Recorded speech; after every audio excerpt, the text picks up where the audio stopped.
In this video, I'll be working through the question you see on the screen from paper 2 of the 2024 Leaving Cert Ordinary Level exam. If you are looking for a different question from this paper, you should find a link to a playlist in the description below.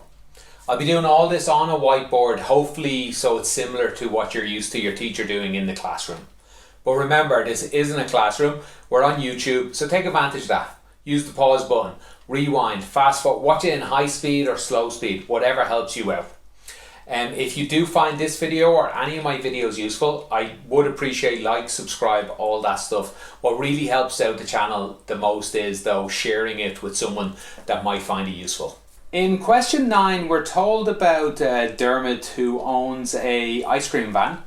They sell 7 different flavors of ice cream, 4 different toppings, and 2 container types, either like a cone or a tub.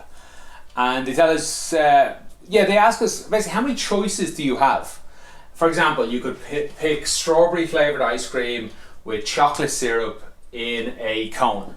That's one choice you'd have. How many of those choices do you have?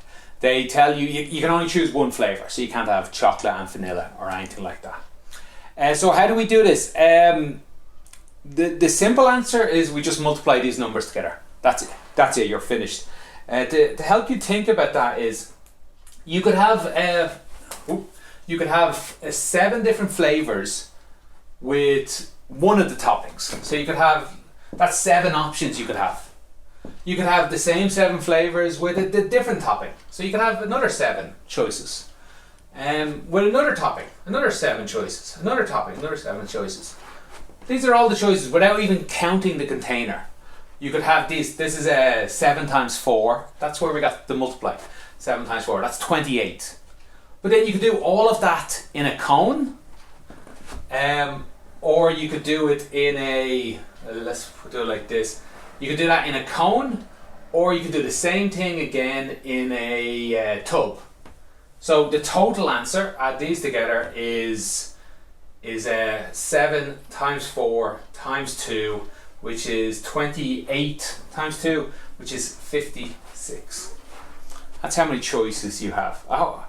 Hopefully I explained that okay. One way to do this, it's not that big of a number here, if you forget the containers for a minute.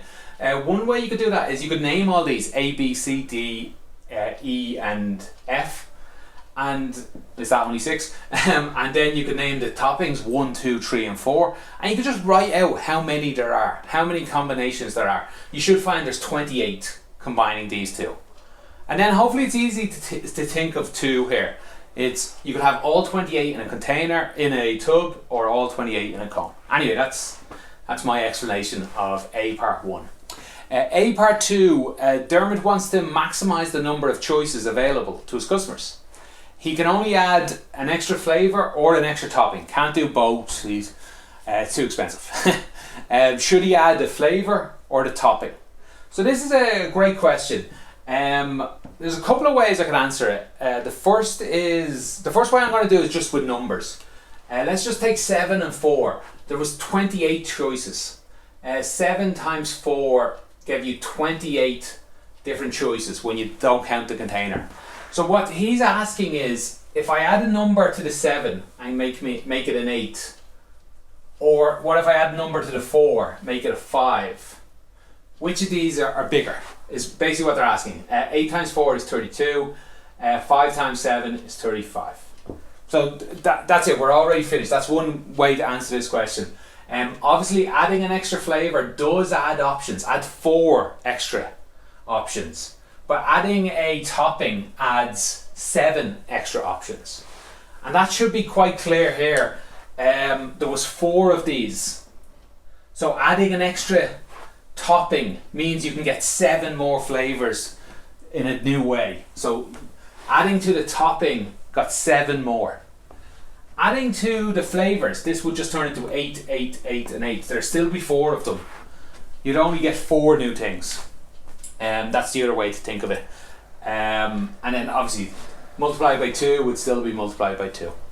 So adding to, adding to the toppings. Adding to the toppings would increase the choices the most.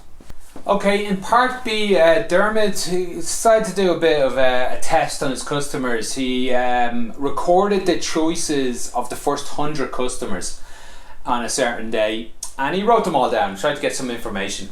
Vanilla, this was, let me put V here, vanilla and cone. So of those 100 customers, 42 of them got vanilla flavour. Also of the 100 customers, 37 of them got a cone, and 45 of them got neither vanilla or a cone. Now that's interesting because if we add these numbers together, we get much more than 100. So something's a bit strange here. And they tell us they put it together in a Venn diagram, and they just want you to complete the Venn diagram here. So it's hopefully you see the board, because it's got very dark, it started raining there. Hopefully you see the problem here. The reason they don't add up to 100 is because some people got vanilla and a cone. They're going to be in the middle of the Venn diagram. Okay, so how do we think about this? Well, 45 got neither. So all these three numbers in here should add up to 55.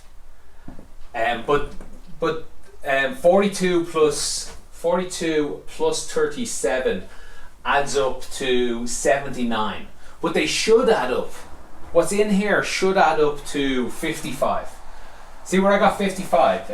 100 take away the 45 they got neither. So we know there's 55 people that got vanilla or a cone. But it seems to be telling us it's 79. That means some people are getting added twice. Some people are being double added. And that's the people who got both. So how many people are being double added? How much is this off by? It's off by, if we take it away, 24. So 24 people are getting counted twice. And that's because they got both things. 24 is the one in the middle. We'll double check this at the end when we get everything else. If there's 24 got vanilla and a cone, 42 got vanilla, how many's here? It's just 42 take away 24. That's 18. Use a calculator. Don't do it in your head. Double check. 24 got a cone with vanilla. How many got a cone without vanilla? 37 take away 24 is 13.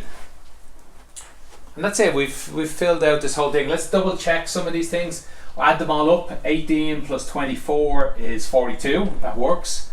42 plus 13 is 55. 55 plus 45 adds up to 100. That works. And I guess 24 plus 13 is 37. That works. It all works out. That's the answer to B part 1.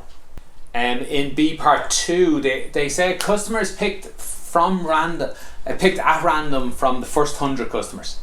Find the probability that they bought a cone with a flavour other than vanilla. So that's actually quite easy from the information we have, because we know we know things about people who bought a cone. People who bought a cone with vanilla, 24. People who bought a cone not vanilla, 13.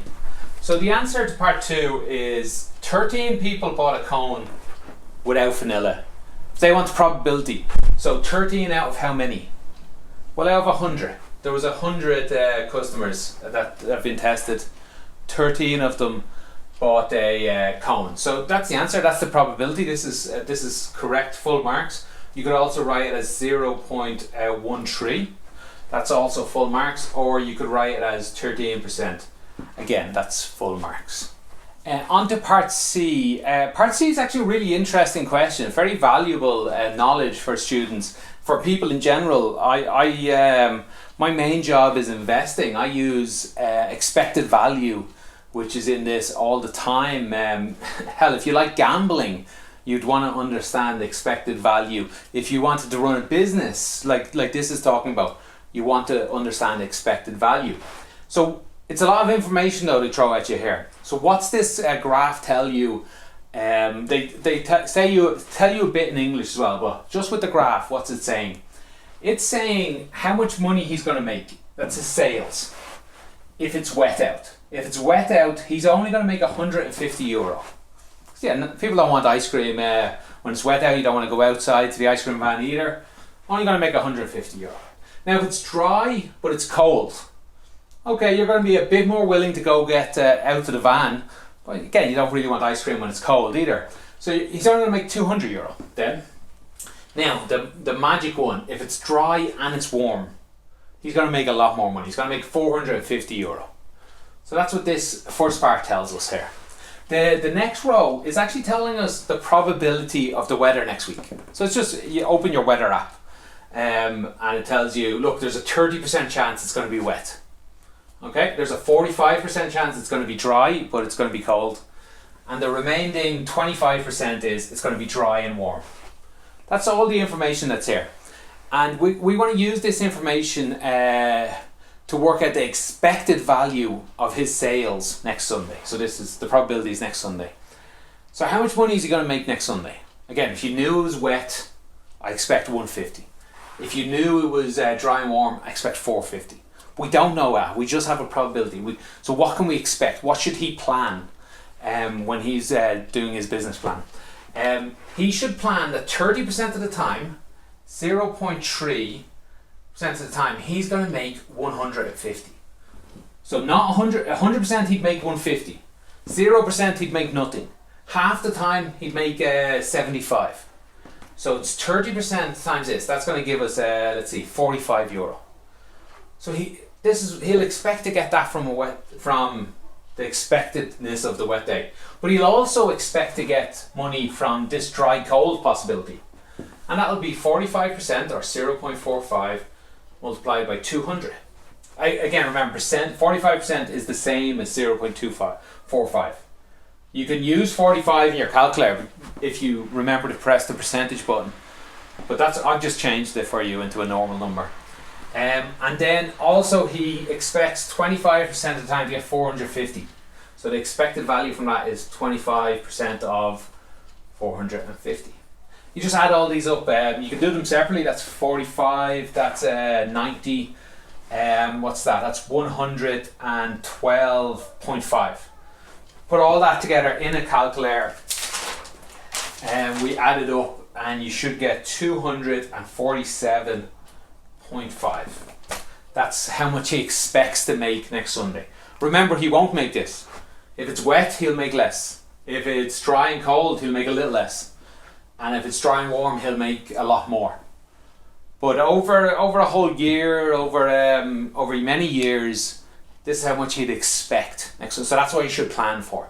Okay, on to part D. Dermot has a logo for his shop. I think it's painted on the side of his van, I think it might say. It looks like this. Looks like an ice cream cone. Has a circle on top, or part of a circle. And then it has a triangle here. That's a 90 degree in here, and a 70 degree here, and another 90 degree here. And they're going to ask us some questions about this shape. So we're going to be talking about triangles and circles. The first question they ask us is, what is this angle up here? All the way from there, all around to there. What is that angle?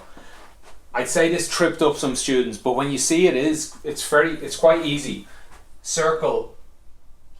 They've told us this is 70 and this is 70. What's a total circle? Total circle is 360. So what's left? It's 360, take away 70, take away another 70, and that's equal to, let me just check my notes so I don't make a mistake, 220. 220 is in here. That was it. It wasn't a trick question, it wasn't that difficult, but I'd say a few students probably missed that. But then the next bit is a little harder. They want the length of S, the length all the way from here going around to there. I say it's a little harder, but again, it's the answers here. The answer's in your book. There's a formula in here. Let me make sure I get it right. I remember the formula in radians, whereas in this we're going to use it in degrees. A formula for the length of a part of a circle is equal to 2 pi r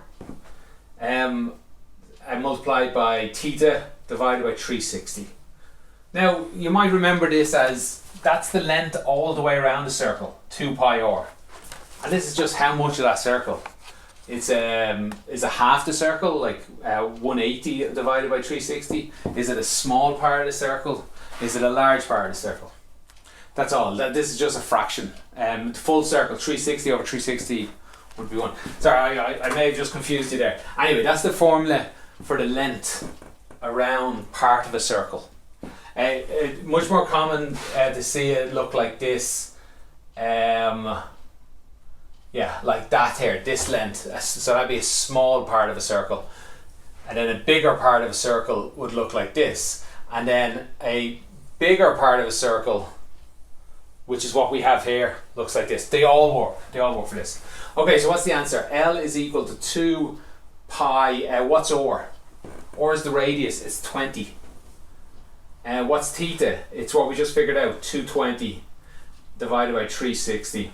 Put all that into a calculator, and you get.